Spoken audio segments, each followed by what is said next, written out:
What am I? I have a secret daughter. I'm a socialist. I am a communist, socialist communist, I guess are the same thing to most people. Pro pedophile, pro child porn, I think I have a secret daughter that I rape also, or maybe I don't rape her anymore and that's why the mom took her. Oh, I feel like I can tell like all my old stories again because now I have like new viewers for my YouTube thing that aren't my stream viewers. When I got into, so a lot of people have a lot of misconceptions where I got into like internet debating or whatever. So I am not an activist and I don't care to further causes. These are not things, well, let me go back, okay? Let me be more clear when I speak this. As part of my online platform, I am not an activist, and as part of my debate platform, I don't care to further causes. I don't have a political agenda. Now, there are some people on the right or the center that will never agree with this, which is fine. I could give a fuck less about them, or I couldn't give a fuck less about them. Early on, my goal was just that I thought that there were issues that were very complicated, and it was interesting to try to find like what is like the real truthful arguments in these issues. You know, is immigration good or bad for the country? This is a very complicated and interesting issue to me because it impacts all of us, and there are a lot of good arguments on both sides. You know, is veganism right or wrong? Is incest a moral wrong? Is like healthcare, should that be a public good, or should healthcare be privatized completely? Like, these are all like really interesting questions that you can talk at length about, and there are arguments on both sides of them. When I got into debating like 2 years ago, my goal was just to like explore those arguments because it's really fun for me. And I saw that online there were a lot of people that claimed to have good arguments that were making very bad arguments. Most of the people that are centrist, so people like Roaming Millennial, people like Blair White, people like Lawrence Southern are in my opinion very dumb in the way that they approach their arguments. Their arguments are very base level. Dave Rubin is a great example of this, where it kind of sounds like if you were a high schooler and you presented them with a topic, this would be like Babby's first steps into explaining this topic, right? So for Dave Rubin, you know, like, every speech should be free because everything should be free. And then when somebody's like, okay, well, what about if you use free speech and you embolden people that hate other people and try to kill people because of that free speech? And Dave Rubin's like, I don't know, the marketplace of ideas. Like, okay, well, you need to have a response to that, like that, because that will happen. Now, that doesn't automatically kill free speech, right? You can still say, I believe in freedom of speech, even if it does lead to some people getting harmed. That's a trade-off that you make. That's still an argument you can make. But the fact that Dave Rubin doesn't have anything beyond like the most surface basic bitch levels of arguments for any of his beliefs, and I see this happen with person after person after person after person, right? So I'm like, okay, cool. I want to get into the debating thing. So when I originally envisioned this like 2 years ago, I thought that every debate would be like, okay, we're going to debate on immigration. All right, well, David Carr did his landmark Mariel Boatlift study, and he says that even if a ton of immigrants come to an area like Miami, it doesn't really have the impact on price that we thought it would. We see things like minimum wage, which are artificial price floors that are supposed to have detrimental impacts on wages, not have that impact. What is your argument in favor of? And I thought that the arguments would all be going like back and forth, like, well, you know, immigration can do this and this and this and blah, blah, blah, et cetera, et cetera, et cetera. But what actually happened was I realized that every single person on YouTube that is into politics like can't read basic data or charts and has no desire to understand any issue more complicated past than like the very surface level thing. And so like when people talk to me in real life, and sometimes I meet people and they find out what I do and they're like, oh, cool, like, do you have a debate that you would recommend watching? I have nothing. Like, I can't really say like, oh, well, in this debate, I explored some really cool ideas with this person, because most of my debates are just massive shit shows where the other person doesn't know how to read, like, you know, basic graphs. And, yeah, that was like really disappointing to me. That's like part of the reason that I kind of stepped out of the debate field, because I felt like and like there's like so many examples of this. Like my favorite is the last person I talked to in real life about this was even Sargon. Like people's inability to understand, maybe it's just conservatives. It's probably not. I'm sure that left-leaning people have trouble with this as well. But like when you see a chart like this for Sargon, right? This is the classic Sargon meme. And you see that like married black people make on average, it was like $45,000 annual, right? And single black people on average make like $25,000 annual, right? That Sargon can see a chart like this and Sargon can say, okay, well, if these people just get married, they'll become these people. And like he was fully convinced of this. But that's not how data works. That's not how any of these charts work. There is no causal link that's implied by just these two numbers. You need so much more data in order to actually be able to make that statement. And you can think that we can hypothesize a million other scenarios in which these two worlds happen. But but you can't like become this to this. Does that make sense? And I can think of like a million different examples. For instance, people that own, what is it? Is it like the there's some black card like that like if you own it, you're like, it's because you're super rich. Like owning the black card, only rich people own this particular credit card, but you don't become rich by owning that credit card, right? Or I could say that people that max out their Roth IRA contributions are much more likely to be wealthy than people that don't max out their Roth IRA contributions. But that doesn't mean if you make $15,000 a year that if you just start maximizing your Roth IRA contributions, you're going to be rich. Of course not. It's more that to max out your Roth IRA contribution, it's like a precondition that you already have to be pretty wealthy to do it, right? And you can actually see this with things like marriage, where generally the people that get married are generally people that are already wealthy, right? Like marriage costs money. You've got to get the marriage license. Sometimes you've got to have a big procession or whatever if that's your thing. Like a lot of people don't want to get married until they're making more money. Like, and I won't dive into all this now, but like there's a ton of information on there that kind of points to the fact that being wealthy is more like a condition, and then getting married is actually the symptom.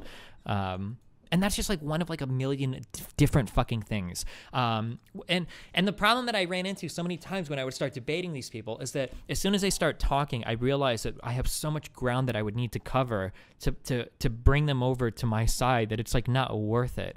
For instance, like when I'm talking to Count Dankula, and Count Dankula's like, the left is more violent than the right. And I'm like, okay, well, why do you think that? And he's like, or I think it was like, why do you think that, I've got this source here that says that there's actually more extreme forms of right terrorism in the U.S. than in the left. And he's like, oh, well, that source is biased. It's like, okay, sure. Well, let's say that this source is biased. What's your evidence? And he goes, well, I've watched YouTube videos.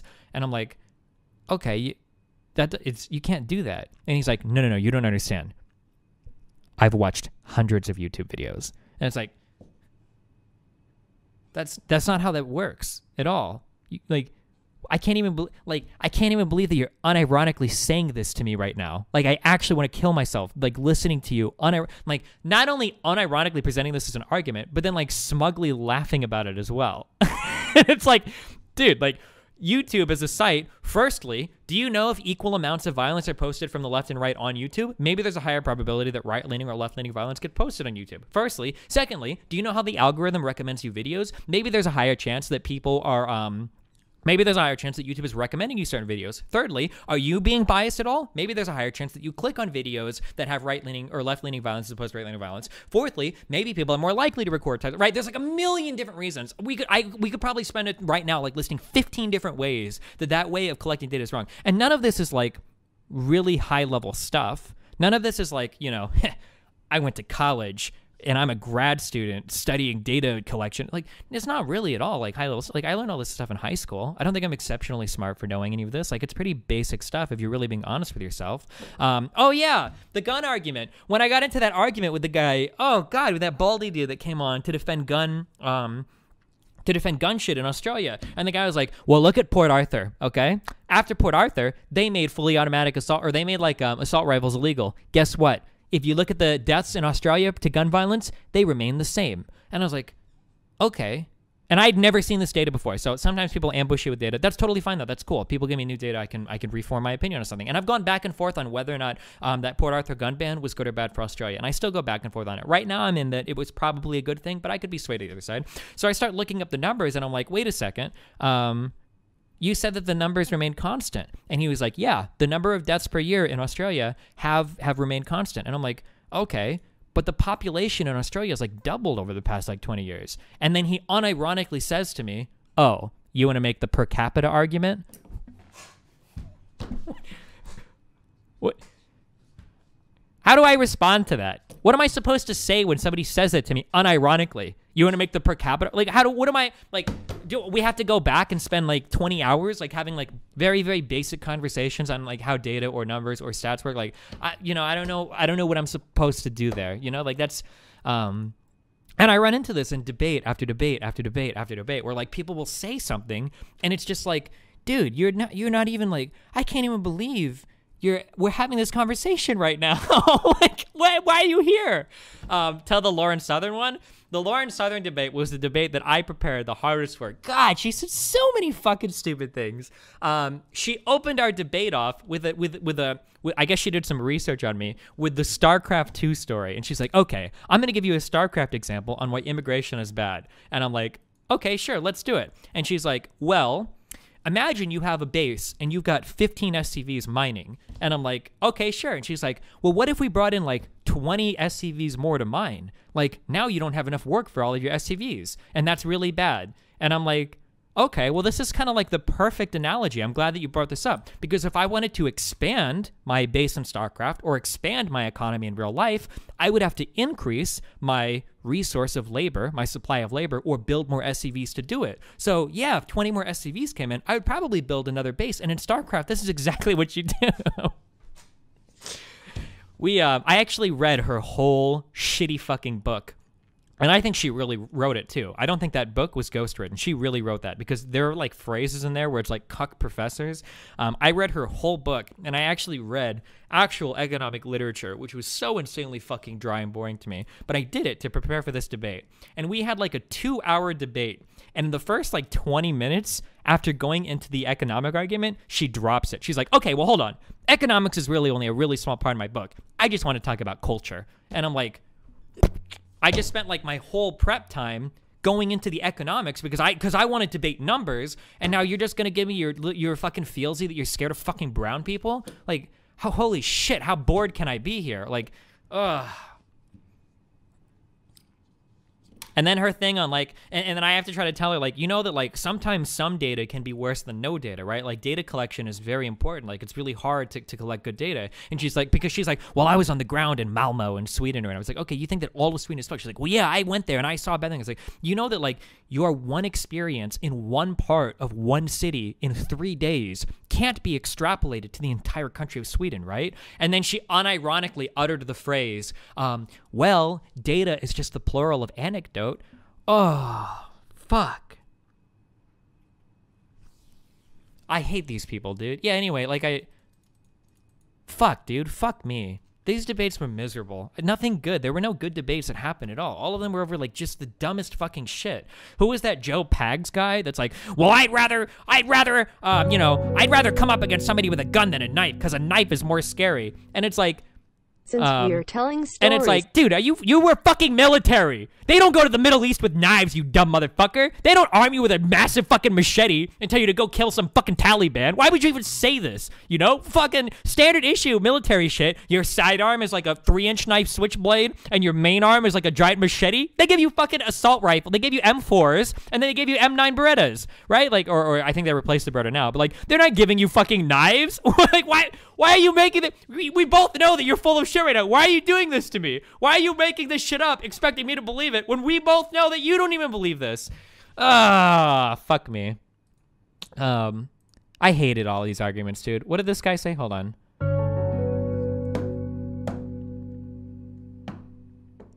Since we're telling stories that YouTube has never heard, how about regaling us with the tale of Stephen the Atheist? No, I'm good on that one.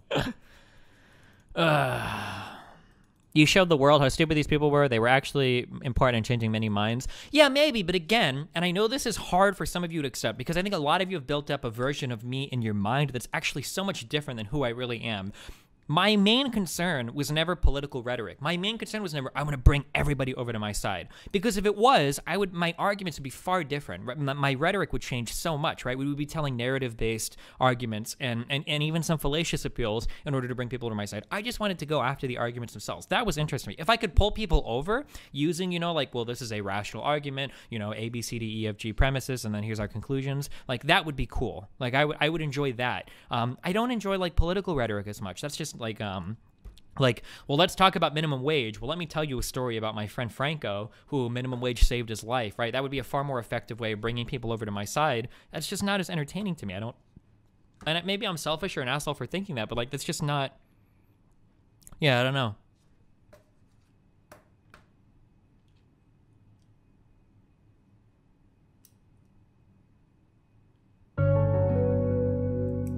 What debates would you say were the better, more interesting ones? The Japanese katana is the greatest weapon ever created by man. I don't know. It really depends on what you call interesting.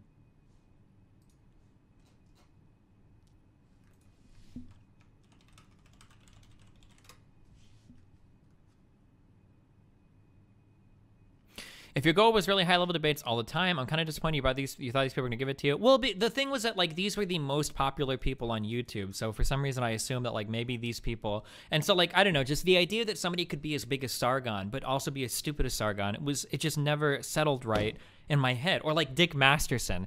He came away from that debate. It was so funny watching Dick getting blown the fuck out on the PKA podcast, where those guys were like, because he was trying, they were like, you went on and you did, actually, do we have a link of that? Does anybody have like that clip? I would actually love to just watch it again and fucking jerk myself off of it, where they're like, you went on and debated the Destiny dude, and he was like, yeah, you know, I kind of did, and it was kind of whatever. And then I think it was Woody was like, you got blown the fuck out there, didn't you? Like, it was pretty bad, wasn't it? Oh man, dude. Yeah.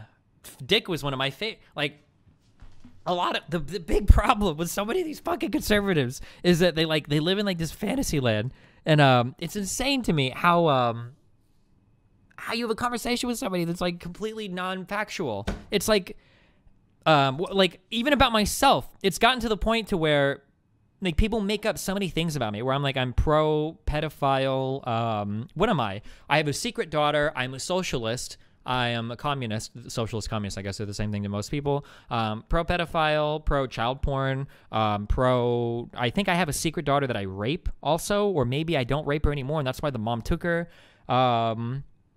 What else is there?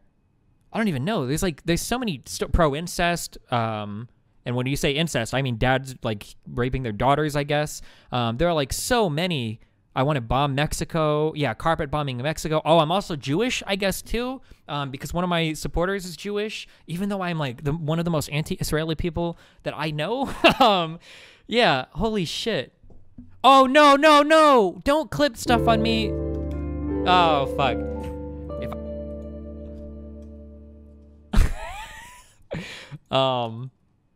The Dick Masterson meme. Oh shit, hold on.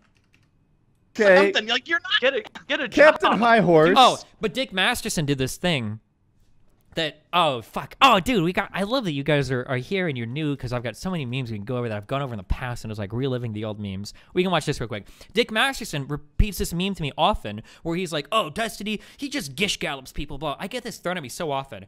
On every debate that I have, I constantly tell people, and if you've watched any of my debates, you've heard me say this, hey, if I'm saying something that you disagree with, cut me off right away. I don't even want to continue on. If I ever say something that you think that you disagree with, or that you think is unfair to me, or that you think is unfair to you, just stop me and tell me. We'll go over that exact thing, okay? Because I don't want to build up a whole argument based on a premise that you disagree with. We'll just stop and argue about it right there. I'm totally okay with that. And I say this constantly, multiple times throughout all of my debates. Okay, I constantly say this, but Dick Masterson was another one of these guys who's like, oh, he gish gallops. Oh, he gish gallops. Like, I don't think I gish gallop ever, but okay, sure. But then he came on and debated me where he just called me like an idiot for like an hour, except in worse words. Something. I watched you go on a live stream and argue with some dude and lose. Oh, Destiny? Oh, yes. I got such a kick out of that. I was yeah, laughing Dick, so hard. I love you. And I saw like they were writing. They're like, Dick was did not terrible. look good in this. And I was like, No. well, I'm on Team Dick. You know, I'll see for myself. Oh, Dude. that was brutal. Yeah, I know. I had no idea what that guy was about. You did? If you have no idea, why are you pestering me on Twitter and then asking to come on? Maybe you should shut the fuck up and stay in your lane. If you don't know anything about me, then stay the fuck away from me. Like, why would you victimize yourself? And you, like, oh, well, I didn't know anything about him. I had no idea. It's like, dude, you're the one that bothered me on Twitter to do this. Like, you started this, like, talking shit to me on Twitter. I didn't reach out to you. I don't even know you. I know you as, like, the fucking dumb fuck that was on Dr. Phil, like, 10 years ago, like, shitting on women. That's the only thing I know about you.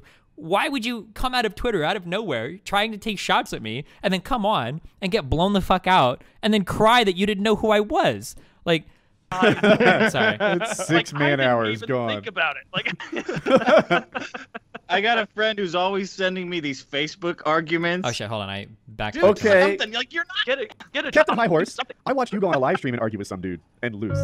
Oh, Destiny. Yes. I Oh, got yeah, it. Dick, I love you. And I saw it like they were writing. They're like, Dick does not look good in this. And I was This like, is well, a great I'm on Team nostalgia Dick. You know, session. I'll see for But myself. YouTube's never heard of the Oh, glorious dude. That was brutal. Yeah, I know. I had no idea what that guy was about. You I did though. saw- You seem to like know his style, but I saw him on a couple like roundup videos. Like here's Destiny and arguing with such and such because I guess that was his thing. okay. And I was doing my Twitter thing of making fun of people, which I like to do. Yeah. Just being an asshole. So he says, "Well, why don't you come on and tell me?" I was like, "All right, sure." I roll out of bed, come into the studio, was like I'm doing here. I was like, "Hey, what's up, Destiny?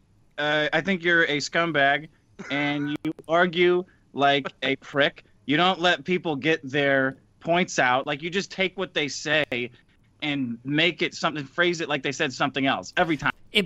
This upsets me so much because I'm so careful when I talk to people that I don't misrepresent their point of view. This is why I constantly restate their arguments, and then I ask them, is this a fair summary of what you said? Do you think this is fair? Like, I constantly do this, but I still get people that accuse me of misrepresenting the people that I argue against. So I think you're an asshole. Fuck you. And he goes, "Well, can you give me some examples of that?" And that's where I messed up. Yeah. Because I didn't have any examples of what I was talking about. Trying to give him examples because it immediately turned into Trump. I was like, But it didn't. The problem was that he gave me examples where he was wrong. He gave me an example like, well, what about when you misrepresented that one Trump thing? I was like, I didn't think I misrepresented that at all. And then we talked about it, and he was like, oh, shit, I guess I'm totally fucking wrong about this. And then he blames me for trying to... I don't know, dude. You're telling me that Trump is not... That he's talking about a judge not being in... There was a Mexican judge, and he was saying that he wouldn't be able to be impartial because he was Mexican. Yeah. I'm like, yeah. The judge was American, by the way. He just had two parents that were from Mexico. It wasn't a Mexican judge, but... Mexican, but that's not a good... Of course not. What are you talking about? Of course not. I don't know how to prove this scientifically to you. But what he did is you'd say something, he'd find one point, and then like ask you to dive deeper into that or provide references or something. And that's an actual rhetorical, argumentative, kind of like underhanded trick, is where I get so irritated when people say this shit about me. It's an underhanded trick. Like, if you accuse me of being disingenuous, and I ask you, can you give me an example of me being disingenuous? And you can't give a single example? How is that me tricking you? Why is this not me actually getting fucked? Like, why are you doing this? Like, you can if you don't have a single example of what the fuck I'm doing wrong, I'm just supposed to believe it? Like, fuck you. Man, this shit pisses me off. Oh God, I hate this shit. People accuse me of this shit so much. Does anybody have the Fuentes does this. Dude, I'm so happy. My instincts are pretty good. I'm very introspective. This sounds like very narcissistic, but like I do self-reflect a ton. I read a lot of online commentary about me. I try to make sure that like my view of myself is as realistic as possible. And I try to make sure I'm not getting like lost too much, like a big head or whatever. I actually do this a lot. Fuentes and other people constantly say that I speak over people, that I constantly cut them off, that I'm talking all the time. I speak in paragraphs, et cetera, well, that's a Crowder saying. I don't think anyone said that, but like people say that I gish gallop all the time. On my debate with Fuentes even said this. Later on in our debate, he specifically said to me, you know, you've got 2 ears and one mouth, but it feels like you've been talking for twice as much as me, right? I actually had a fan that went through and logged how much time both of us were talking. And by the end of the debate, special checkpoint, because just before this timestamp, Destiny quips, I have 2 ears, and I think I've been listening twice as long as I've been talking, and he's shockingly close to Greg. Oh, because Fuentes made a comment before about, like, speaking twice as long. Fuentes spoke twice as long as I did during this debate. Literally. He spoke for 2 hours, and I got to speak for 1 hour, and every single centrist or conservative that references this debate says that I was constantly speaking over Nick and that I wouldn't let him speak at all. Like, what the fuck? Ugh. I hate these people. Sorry, I muted donations. Maybe I talk 3 times as fast.